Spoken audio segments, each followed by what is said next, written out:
তো দেখো আজকে এই যে ভিডিওটার মধ্যে দিয়ে আমরা শিখবো mainly AC two DC conversion, অর্থাৎ এসি সাপ্লাইকে আমরা কিভাবে ডিসি তে কনভার্ট করতে পারি।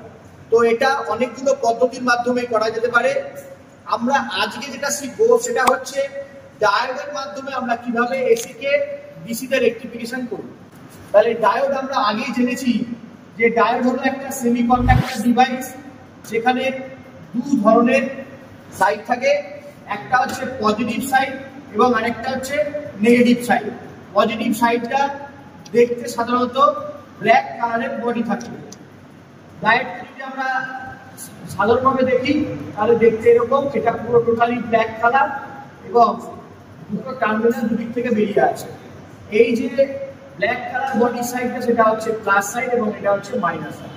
তো এই ডায়োডকে আমরা ব্যবহার করি সেই সমস্ত সার্কিটে যেখানে সাধারণত আমাদের ডাইরেক্ট কারেন্টের প্রয়োজন। ডায়োড এমন একটি কম্পোনেন্ট যেটি যে আমরা সার্কিটে ব্যবহার করলে সার্কিটের কারেন্ট যেদিক দিয়ে প্রবাহিত হচ্ছিল তার দিকটা একটা নির্দিষ্ট দিকেই থাকে, সেটা আর কখনোই বিপরীত দিকে ফ্লো করতে পারে না। তো এই জন্যই আমরা ডায়োডকে মেনলি ব্যবহার করি। তো এই ডায়োডের মাধ্যমে আমরা আজকে রেকটিফিকেশন শিখবো। আমরা আজকে এখানে থিওরিটিক্যালি তোমাদের সামনে করে দেখাবো হাফ ওয়েভ রেকটিফায়ার সার্কিট। তো তার জন্য আমাদের একটা পিএন জাংশন ডায়োড লাগবে, একটা ট্রান্সফরমার লাগবে, অবশ্যই সেটা কিন্তু স্টেপ ডাউন ট্রান্সফরমার হতে হবে। অবশ্যই সেটা স্টেপ ডাউন ট্রান্সফরমার হতে হবে, যার প্রাইমারি সাইডে যদি আমরা 230 ভোল্ট এসি সাপ্লাই দিই, তার সেকেন্ডারি সাইড থেকে হয় 9 ভোল্ট অথবা আমাদের 12 ভোল্ট সাপ্লাই পেতে হবে। তো এই ধরনের একটা স্টেপ ডাউন ট্রান্সফরমার আমাদের লাগবে।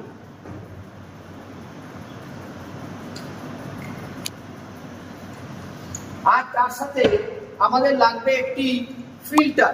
এখানে ফিল্টার হিসেবে আমরা সাধারণত আমাদের যে পোলারাইজড ক্যাপাসিটর গুলি আছে সেই ক্যাপাসিটর গুলিকে ইউজ করব। ক্যাপাসিটরের একটা সাইডে এরকম একটি লেভেল স্ট্র্যাপ দেওয়া থাকে এবং সেখানে মাইনাসের চিহ্ন করা থাকে। সেখান থেকে একটা লেগ বেরোয় এবং অন্য দিক থেকে আরেকটা লেগ বেরোয়। তুলনামূলক অন্য দিকের লেগটা আকারে একটু বড় হয়, সেটাকে আমরা পজিটিভ টার্মিনাল ধরি এবং যে মাইনাসের স্ট্র্যাপ থেকে যে ছোট লেগটা বেরিয়েছে সেটাকে মাইনাস টার্মিনাল ধরি। তাহলে আমাদের একটা পিএন জাংশন ডায়োড লাগছে, একটা ট্রান্সফরমার লাগছে আর একটা ক্যাপাসিটর লাগছে। আপাতত এই কটি জিনিস এবং আরেকটি থেকে যাচ্ছে 1 কিলো ওহমের একটা রেজিস্টারের প্রয়োজন হবে। একটা রেজিস্টার দরকার হবে যার মান হচ্ছে 1 কিলো ওহম। তাহলে এই চারটে জিনিস ব্যবহার করে আমরা আজকে এখান থেকে তৈরি করব half wave rectifier. Half wave rectifier. তো চলো প্রথমে আমরা হাফ ওয়েভ রেকটিফায়ার তৈরি করতে গেলে আমাদের যে সার্কিট ডায়াগ্রামটা ডিজাইন করতে হবে সেটার প্রতি একটু ধ্যান দিই। দেখো এখানে আমরা প্রথমেই যেটা বলেছিলাম যে আমাদের যে ট্রান্সফরমার ছিল সেই ট্রান্সফরমারটি আমরা নিয়েছিলাম স্টেপ ডাউন ট্রান্সফরমার। 230 ভোল্টে আমরা 9 ভোল্টে অথবা 12 ভোল্টে রূপান্তরিত করতে পারবো, স্টেপ ডাউন করতে পারবো। তাহলে প্রথমেই এখানে আমরা একটি ট্রান্সফরমারের ছবি এঁকে নিচ্ছি। একটা ট্রান্সফরমার যার প্রাইমারি সাইডে 230 ভোল্ট এসি সাপ্লাই দেওয়া হচ্ছে, যার সাপ্লাই ফ্রিকোয়েন্সি মান হচ্ছে 50 হার্টজ এবং এর যে সেকেন্ডারি সাইড সেখানে তুলনামূলক কম টার্ন থাকবে, অর্থাৎ সেটা হচ্ছে স্টেপ ডাউন ট্রান্সফরমার। এখানে আমরা 9 ভোল্টের ট্রান্সফরমার ব্যবহার করতে পারি, 12 ভোল্টের ট্রান্সফরমার ব্যবহার করতে পারি। এই দিকের টার্মিনালটা হচ্ছে প্লাস এবং এইটা হচ্ছে মাইনাস, অর্থাৎ +9 এবং -0। তাহলে এখন এক্ষেত্রে আমরা বললাম যে একটা মাত্র ডায়োড আমাদের ইউজ করতে হবে। তাহলে এখানে আমরা একটা ডায়োডকে ব্যবহার করতে পারি। ডায়োডে ট্রান্সফরমারের যেদিকের সাথে সাধারণত আমরা 230 ভোল্টে এসি সিগন্যালে ফেজকে কানেক্ট করে রেখেছি, ঠিক তার বিপরীত দিকের টার্মিনালের সাথে আমরা ধরে নিচ্ছি যে এখান থেকে আমরা এসি যে ফেজ আছে সেটাই পাচ্ছি। তো সেই দিকের সাথে আমরা ডায়োডের পজিটিভ টার্মিনালকে অ্যাড করলাম এবং এদিক থেকে ডায়োডটাকে কানেকশন করে রেখে দিলাম। এবং এখন এর যে নেগেটিভ সাইড, অর্থাৎ এর যেখানে নিয়েছিলাম তার উল্টো দিকে যদি নিউট্রাল থাকে তাহলে নিউট্রালের উল্টো দিক থেকে যে টার্মিনালটা সেখানটায় আমাদের একটু এখানে ফাঁকা রাখতে হবে, এখানে আর কোনো ডায়োডের প্রয়োজন পড়বে না। এবার আমরা কি করব, এখান থেকে একটা রেজিস্টারকে এখানে কানেক্ট করব। একটা রেজিস্টার নিয়েছি, এই রেজিস্টারের পরে আমরা সাধারণত এখানে আমাদের যে লোড আছে সেই লোডকে কানেক্ট করতে পারি।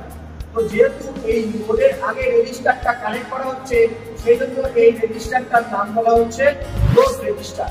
আমরা যেমন আগে বলেছিলাম কম্পোনেন্ট, যখন দেখালাম যে কম্পোনেন্ট নিয়ে আমরা সার্কিটটা তৈরি করছি তখন বলেছিলাম একটা 1 কিলো ওহমের রেজিস্টার আমরা ইউজ করব। তো সেই রেজিস্টারটাই আমরা এখানে ব্যবহার করব। রেজিস্টারের সাধারণত দুটো সাইড থাকে। আমরা যদি একটা রেজিস্টারকে দেখি তাহলে রেজিস্টার দেখতে পারবো দুটো সাইড থাকে, একটা হচ্ছে কালারের ব্যান্ডের দিক এবং আরেকটা হচ্ছে টলারেন্সের দিক। মানে সেখানে কিন্তু আমাদের নো কালার থাকতে পারে অথবা আমাদের গোল্ড কালার অথবা সিলভার থাকতে পারে।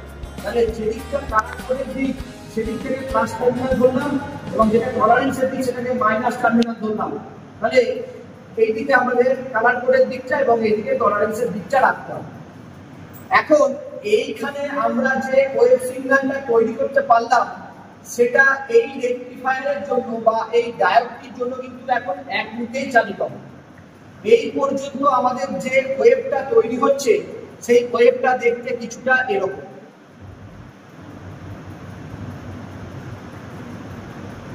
যেটাকে সাধারণত আমাদের এসি সাইনুসয়েডাল যে ওয়েভ আছে সেই ওয়েভকে আমরা এইভাবে দেখিয়ে থাকি। তাহলে এটা হলো এসি সাইনুসয়েডাল।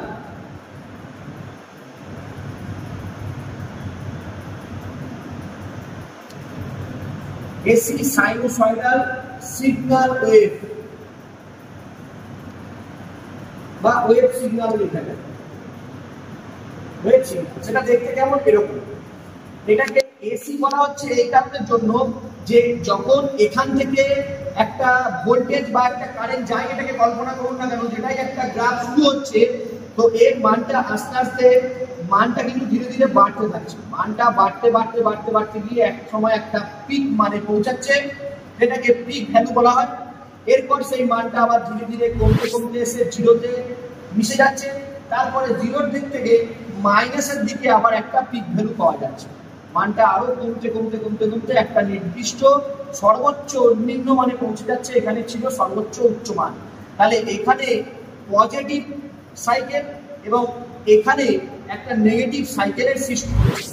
তো এই পজিটিভ হাফ সাইকেল এবং নেগেটিভ হাফ সাইকেলকে মিলে আমাদের টোটালটাকে একটা সাইকেল বলা যায়। তো এই যে সাইকেলটা এটা হচ্ছে এসি সাইনুসয়েডাল ওয়েভের সাইকেল। এখন আমরা এই ডায়োডটা ব্যবহার করার জন্য ডায়োডের ধর্মই হলো যে কারেন্টকে সবসময় এক দিকে প্রবাহ করবে। সেটা আমরা কিভাবে প্রমাণ করতে পারি?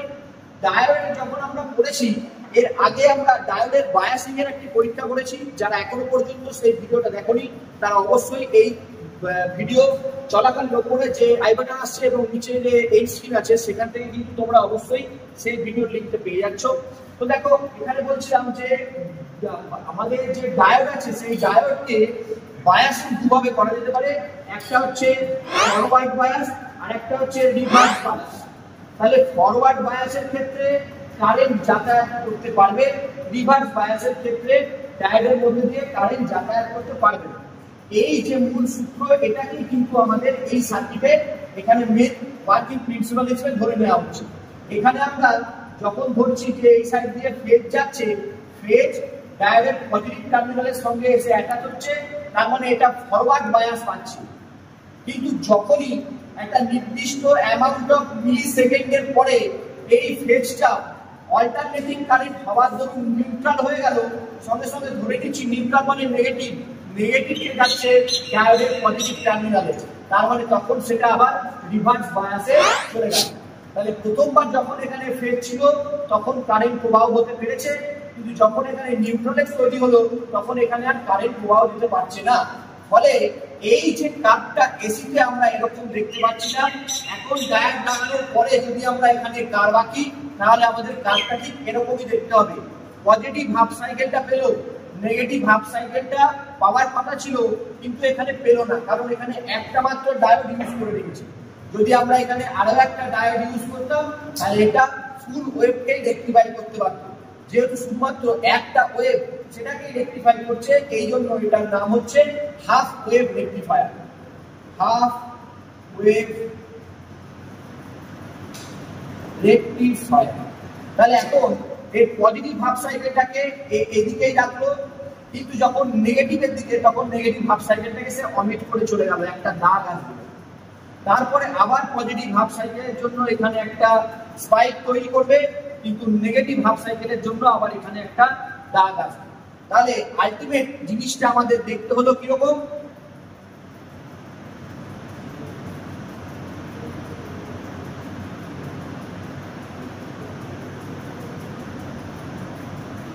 আমরা যখন সিআরও স্ক্রিনে এই সার্কিটটাকে অ্যাড করব তখন আমরা সেখানে সিআরও স্ক্রিনে যে ওয়েভ সিগন্যালটা দেখতে পাবো সেটা কিছুটা এরকম, স্পাইক একটা মাঝখানে গ্যাপ দিয়ে দিয়ে পড়তে পড়তে চলবে।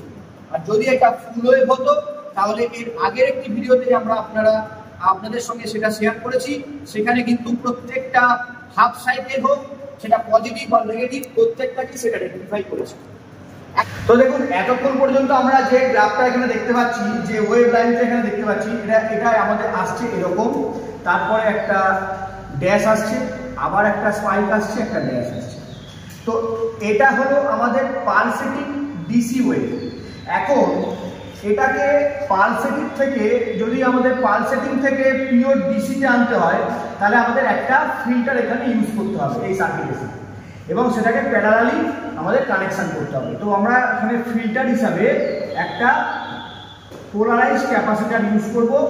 এই পোলারাইজ ক্যাপাসিটারটা আমাদের 63 মাইক্রোফ্যারাডের হলেই চলবে, এবং সেক্ষেত্রে 430 ভোল্ট হলেই হবে। এবং তারপরে এখান থেকে দুটো লিড বার করব এবং সেটাকে আমাদের যে সিআরও আছে সেই সিআরওর সঙ্গে কানেকশন করব। ধরে নিলাম এটা হচ্ছে ব্ল্যাক এবং এটা হচ্ছে রেড প্রোব, এখান থেকে আমাদের সিআরও চ্যানেলে চলে যাবে। তো এখানে আমরা দেখতে পাচ্ছি এরকম গ্রাফটা আসছে। তাহলে এখন এই ফিল্টারটা ইউজ করার জন্য আমাদের এই যে স্পাইকগুলো আসছিল সেই স্পাইক এখান থেকে এলিমিনেট হয়ে যাবে, এটা টোটালটাই দেখতে তখন এরকম চলে আসবে।